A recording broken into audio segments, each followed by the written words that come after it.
তারপরে মেয়েটি লালিত পালিত হতে লাগলো নানা বাড়ি বড় হয়ে। যখন মেয়েটি বড় হয়ে গেল এবং আমার বাড়িতে যখন আমার স্ত্রী তাকে নিয়ে আসলো, আমি জিজ্ঞাসা করলাম মেয়েটিকে, দেখতে শুনতে অত্যন্ত সুন্দরী রূপসী এডাল একটি মেয়ে দেখতে পেয়ে ইয়া রাসূলুল্লাহ আমার মেয়েকে জিজ্ঞাসা করলাম এই মেয়েটিকে।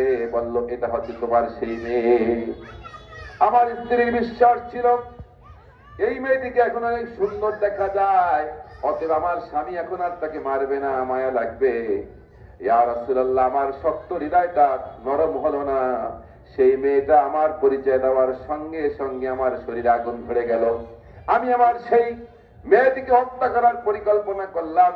আমি মেয়েটিকে হত্যা করার জন্য কোদাল ঘাড়ে নিলাম এবং আমার মেয়েকে বেড়ানোর উদ্দেশ্যে বের হয়ে গেলাম।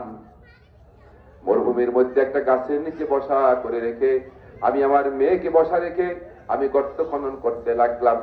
গর্ত খনন করতে করতে আমি ক্লান্ত হয়ে যাই। আমি যখন গাছের নিচে বসে থাকি, যখন বিশ্রামে যাই, আমার দাঁড়িয়ে থেকে আমার মেয়েটা মাটিগুলি ছেড়ে দেয় আর বলে, আব্বা আপনি এত কষ্ট কেন করতেছেন?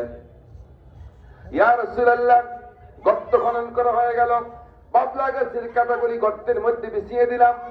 এরপরে আমি যখন আমার মায়ের কাছে গেলাম, আমার মেয়ে বলতেছে, আব্বা আমি এতক্ষণে বুঝতে পেরেছি, আমি আমার মায়ের কাছে শুনেছি আমার বোনদেরকে আপনি হত্যা করেছেন, আজকে আপনি আমাকে হত্যা করবেন।